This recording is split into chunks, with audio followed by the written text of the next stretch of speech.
Messieurs, dames, savants, demoiselles, heureux de vous retrouver. Ça faisait à peu près 3 mois qu'on n'avait pas fait de débrief. Je pense que la raison principale, vous la connaissez tous, c'était la Covid-19. Il y avait aussi des raisons subsidiaires qui étaient inextricablement liées à la crise sanitaire. Vous savez, quand vous êtes confiné, vous manquez un peu d'inspiration, vous manquez un peu de courage et enfin. Vous n'avez pas beaucoup d'entrain pour produire quelque chose et c'est exactement ce qui m'est arrivé un peu. Mais bon, voilà, le football est de retour et heureusement, ça va être de retour demain jeudi en Espagne, ça va l'être en Angleterre, ça va l'être en Italie aussi, en Allemagne. La reprise on a repris il y a de cela maintenant 3 semaines, bien entendu, dans un contexte sanitaire assez particulier. Il faudra respecter un certain protocole sanitaire scrupuleusement et rigoureusement. Déjà, on parle de distanciation sociale, les joueurs qui sont sur le banc qui se tiennent à 1 mètre de distance, port de masque obligatoire, interdiction de célébrer les buts collectivement, même si bon, je trouve cette mesure assez absurde parce que le football c'est un sport de contact, en permanence on est en contact et donc interdire de célébrer les buts, c'est assez aberrant pour moi. On joue aussi à huis clos. Vous savez, les matchs à huis clos, c'est comme le disait Luis Enrique, hein, c'est comme danser avec sa soeur. Vous savez, quand vous dansez avec votre soeur, il n'y a pas d'excitation. Les mecs qui ont des copines, ils sont de quoi on parle. Mais très franchement, actuellement, il y a une équipe qui s'en moque royalement de huis clos ou pas, ambiance ou pas, supporters ou pas. Eux, c'est pas vraiment leur plus gros problème. Ils sont en train de rouler littéralement sur la Bundesliga. Je veux parler du Bayern Munich. 5 matchs depuis la reprise, 5 victoires nettes sans bavure, 17 buts marqués sur 5 matchs. C'est absolument phénoménal. Actuellement, ils sont en route pour gagner leur 8e titre de Bundesliga consécutif et leur 30e dans l'histoire, le tout dirigé d'une main de fer par Hansi Dieter Flick. Et pourtant, ça avait très mal commencé sous Niko Kovac. Souvenez-vous, la défaite en Coupe d'Allemagne en début de saison. Souvenez-vous, ils ont accusé un retard considérable en Bundesliga après 10 journées. Souvenez-vous aussi la défaite, l'humiliante défaite face à l'Eintracht Francfort 5-1 qui a précipité un peu la suite de Niko Kovac et Hansi Dieter Flick a été intronisé entraîneur du Bayern Munich et depuis lors le Bayern a retrouvé le chemin de la victoire et est en train et a atteint un peu sa vitesse de croisière. On va essayer dans cette vidéo de comprendre pourquoi ça fonctionne. Alors, on va d'abord dresser le portrait d'Hansi Dieter Flick. C'est un homme qui est né le 24 février 1965. Il démarra sa carrière professionnelle en 1982 au SV Sandhausen. Je ne sais pas si la prononciation est la bonne. En 1985, il rejoint le Bayern Munich. Il y jouera jusqu'en 1990. Il y gagnera 4 Bundesliga, une Coupe d'Allemagne. Il y jouera aussi une Coupe d'Europe, une finale de Coupe d'Europe des clubs champions. En 1990, il rejoint le FC Cologne. Il y restera pendant 3 ans. Il est obligé d'arrêter sa carrière en 1993 pour cause de blessures. En 1996, il rejoint le Victoria Bammental qui est un club amateur où il va être un peu un entraîneur-joueur. Il va y rester jusqu'en 2000. En 2000, il est pour la première fois entraîneur en chef d'une équipe, mais cette fois-ci, c'était une équipe en 3e division, c'était le TSV Hoffenheim. En 2005, il est viré. 2006, il rejoint Giovanni Trapattoni et Lothar Matthäus au Red Bull Salzbourg, où il va être adjoint. La même année, 2006, il rejoint Joachim Löw qui venait d'être nommé sélectionneur de la sélection allemande. Il va être son adjoint pendant 8 ans au cours desquels la sélection allemande a été quand même 3e au mondial 2006. comment dire, troisième au mondial 2010 aussi. L'Allemagne gagne la Coupe du Monde en 2014. En 2008, l'Allemagne est finaliste lors de l'Euro. Et pour la petite anecdote, demi-finale Allemagne-Portugal, Joachim Löw est suspendu et c'est Hansi Flick qui est sur le banc comme entraîneur principal. C'était pour la petite anecdote. Donc c'est un entraîneur qui a une grosse expérience internationale et surtout sur le plan comptable, depuis qu'il est là, c'est 26 matchs, 23 victoires, un seul match nul, 2 défaites seulement. Le Bayern gagne plus de points par match, le Bayern marque plus de buts par match et encaisse moins de buts. Depuis qu'il est là, c'est 84 buts s'il vous plaît, 84 buts marqués seulement, on va dire, j'oublie le nombre de buts encaissés, mais en 20 matchs de Bundesliga, il a encaissé que 14 buts, alors qu'en 10 matchs de Bundesliga, Niko Kovac, l'équipe de Niko Kovac avait encaissé 16 buts. C'est absolument énorme, la différence est colossale. Maintenant, pourquoi ça fonctionne? D'abord, le Bayern a retrouvé une stabilité défensive, une solidité défensive. Hansi-Dieter Flick a mis une ligne défensive innovante et qui est très complémentaire. Le duo Boateng-Alaba, qui aurait parié 1 centime sur ce duo en début de saison? Très franchement, il n'y a pas grand monde. Et pourtant, ils sont d'une complémentarité exceptionnelle. Boateng, on sait tous, un colosse, un costaud, qui est fort au duel, qui gagne énormément de duels, qui a une bonne qualité de relance aussi. Alaba, qui a été reconverti au poste de défenseur central et qui est en train d'éblouir tout son monde, très franchement. D'habitude, les latéraux qui sont offensifs, quand ils sont reconvertis, on les met un peu plus haut sur le terrain, c'est-à-dire comme ailier. C'est-à-dire qu'aujourd'hui, quand vous prenez un Alves, quand vous prenez un Marcelo, que vous prenez un Trent Alexander-Arnold, vous le reconvertissez excentré, il y a de grandes chances qu'il soit performant. Mais si vous les mettez défenseur central, il n'y a pas énormément de sens pour qu'il soit performant. Mais aujourd'hui, Alaba, qui fait un peu partie de cette caste des latéraux ultra offensifs, on le reconvertit défenseur central et franchement, il est en train d'éclabousser de son talent les terrains de Bundesliga et d'Europe. Grosse qualité une bonne qualité de relance aussi, bonne qualité de jeu long aussi. C'est vraiment quelqu'un qui sait casser des lignes, gagner des mètres avec le ballon, mais qui sait aussi briser les lignes par une passe très longue. Alphonso Davies, très franchement, c'est la révélation de cette saison. C'est mon coup de cœur, très puissant, très athlétique.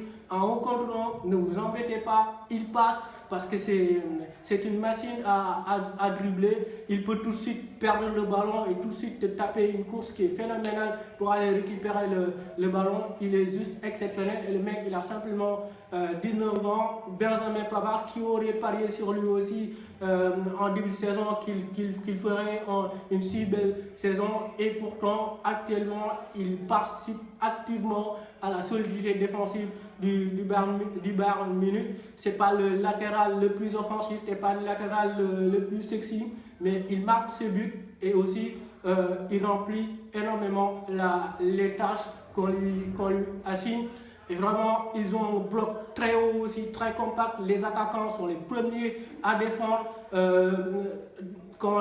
Lewandowski, Gnabry, Coman sont les premiers à aller un peu chercher très haut les équipes adverses, les suffoquer, les étouffer, les obliger à rallonger et tout de suite récupérer le ballon. Densité axiale aussi, pour créer la supériorité numérique et avoir un marquage rigoureux très serré. Franchement, c'est une équipe qui défend très bien. Alors oui, ils ont une grande stabilité défensive, mais l'autre élément de réponse aussi qui explique pourquoi ça marche, c'est aussi offensivement, ils sont très prolifiques et aussi ils savent garder le ballon, ils savent manier le ballon. Hansi-Dieter Flick, on le rappelle, c'est un adepte du jeu de position. Il adore garder le ballon, il adore dominer ses adversaires. Cette saison, c'est 66% de possession de balle en moyenne du côté du Bayern. Et il y a énormément de mécanismes qui sont travaillés, énormément de principes du jeu de position qui ressortent quand on regarde les matchs du Bayern Munich. D'abord, la recherche de la supériorité numérique, notamment dès la première ligne. Ils ont toujours une ligne de 3 sur la défense pour étirer au maximum les blocs adverses et créer de l'espace libre pour un joueur et pouvoir ressortir un peu les ballons proprement. Il y a un quadrillement parfait du terrain en zone aussi pour occuper le maximum d'espace. Énormément de verticalité aussi parce qu'en termes de passe longue, ils ont vraiment des joueurs qui savent pourvoir des longs ballons à leurs attaquants. Donc il y a énormément de mécanismes qui consistent à attirer un peu le bloc adverse dans une zone afin d'en libérer un autre et de libérer par conséquent un coéquipier qui va arriver lancer et avoir le jeu face à lui. Et surtout quand vous avez un Lewandowski qui te marque 30 buts cette saison, ça rend tout le travail absolument fantastique. Alors ok, solidité défensive, ok, prolifique sur le plan offensif, mais pour moi l'argument qui explique le mieux cette réussite, cette régénération du Bayern, c'est sur le plan mental, sur le plan psychologique. Hans-Dieter Flick a su soigner les têtes parce que le Bayern, ce n'est pas une institution comme les autres, ce n'est pas un club comme les autres. Là où il a été intelligent dans sa gestion, c'est que là où Niko Kovacs était dans une gestion un peu conflictuelle, Hansi Flick est lui dans une gestion un peu plus politique, un peu plus consensuelle, un peu plus consciencieuse. Il a été intelligent en remettant les clés du camion au taulier de l'équipe qu'il connaît très bien. Je veux nommer Thomas Müller, je veux nommer Jerome Boateng, je veux nommer Manuel Neuer. On va d'abord commencer par Thomas Müller, qui était en permanence en conflit avec Niko Kovac. Il avait perdu son football, il avait perdu son intensité, on avait du mal à retrouver. Mais depuis l'arrivée d'Hansi-Dieter Flick, c'est un tout nouveau joueur. Il est régénéré, revigoré et il est redynamisé tout simplement. 20 passes décisives cette saison, c'est un record que détenait De Bruyne lors de la saison 2014-2015. Il y avait aussi Xavi lors de la saison 2008-2009. Mais voilà, Thomas Müller est en train vraiment d'exploser littéralement et de redevenir le joueur qu'on lui connaissait un peu dans les années 2010, 2011, 2012, 2013, 2014, 2015. 15 passes décisives sur ces 20 passes ont été sous l'ère d'Hansi Flick. Qu'il soit placé entre les lignes, derrière l'attaquant ou sur le côté, il est tout simplement éblouissant. Boateng aussi, lui, sur le plan physique, c'est un costaud, tout le monde le sait, mais sur le plan mental aussi, il est très costaud. Rappelez-vous, la saison dernière, il a été poussé vers la sortie. On lui a un peu frayé un chemin pour y aller tout droit et sortir, quitter le club. Il a dit non, je reste, je vais prouver ma classe, je vais prouver que je fais partie des meilleurs défenseurs au monde. Et quand j'ai un club et un entraîneur qui me font confiance, je peux donner le maximum de moi-même. Et actuellement, force est de constater qu'il a un entraîneur qui lui fait confiance et il est en train de redevenir un monstre défensif, un colosse tout simplement. Manuel Neuer, début de saison où il était complètement à la rue, enfin on enlève le complètement pour ne pas exagérer, il encaisse énormément de buts. Rappelez-vous, même son statut, que ce soit en équipe nationale d'Allemagne ou au Bayern, était remis en cause en début de saison. Joachim Löw, il effectuait des turnovers, quand même, c'est quelque chose qui n'arrivait jamais. Manuel Neuer jouait un match et l'autre match, c'était Ter Stegen qui jouait un match. Au Bayern, il y avait même des rumeurs qui couraient selon lesquelles on allait recruter Alexander Nobel de Schalke 04 pour un peu bousculer Manuel Neuer. Et quand Hansi Flick est venu, qu'est-ce qu'il a fait? Il a renouvelé sa confiance à Manuel Neuer. Il a dit à qui voulait l'entendre que Manuel Neuer était indiscutable et que c'était son numéro 1. Et voilà, il est en train tout simplement de lui rendre toute sa confiance. Et actuellement, j'ai juste envie de dire qu'il est en train de redevenir le meilleur gardien du monde. Il est en train de devenir la muraille qu'il était avant, tout simplement. Et aussi, c'est un entraîneur qui tente des coups. Quand je dis tenter des coups, c'est par rapport à l'entrejeu. Goretzka, il ne jouait pas énormément sous Niko Kovac.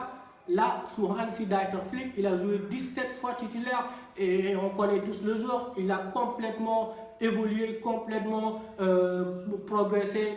Il est d'une ascension qui est vraiment fulgurante. Kimmich, on ne le présente vraiment plus. Hein. C'est un joueur qui sait jouer à tous les postes. Tu le mets partout sur le terrain, il te rend les mêmes copies, très propres. Et surtout, il fait partie des joueurs qui font le plus de progressive passes. Quand on parle de progressive passes, ce sont des passes qui font avancer un bloc d'au moins 9 mètres. Et lui, en termes de qualité de violon, il n'y a pas grand monde qui boxe dans le même ring que lui. Thiago Alcantara, délicieux, pas de droit, vraiment, qui est délicieux tout simplement. Et vraiment, c'est. Voilà. Légitimement, on peut se poser la question à savoir est-ce que le Bayern est favori pour cette Ligue des Champions? Si jamais ça se termine, moi je serais tenté de dire oui. Oui, parce qu'ils sont dans la meilleure forme de leur vie, ils ont énormément de certitudes. Oui, parce que aussi il y a des incertitudes sur les autres équipes toujours engagées dans la compétition. Le championnat Espagne, italien, pardonnez-moi, et anglais va bientôt reprendre, mais on ne sait pas encore dans quel état de forme va être le Barça, dans quel état de forme va être le Real, dans quel état de forme va être la Juventus, dans quel état de forme va être l'Atlético de Madrid, le Manchester City. Pour l'instant, j'ai envie de dire que voilà, ils partent favoris et on verra ce que ça va donner. Mais pour l'instant, le Bayern d'Hansi-Dieter Flick est en train de faire des merveilles. Voilà, on va s'en limiter là pour aujourd'hui. J'espère que cette vidéo vous aura plu. Si c'est le cas, continuez à vous abonner, liker et n'oubliez pas, football plaisir, c'est ici que ça se passe.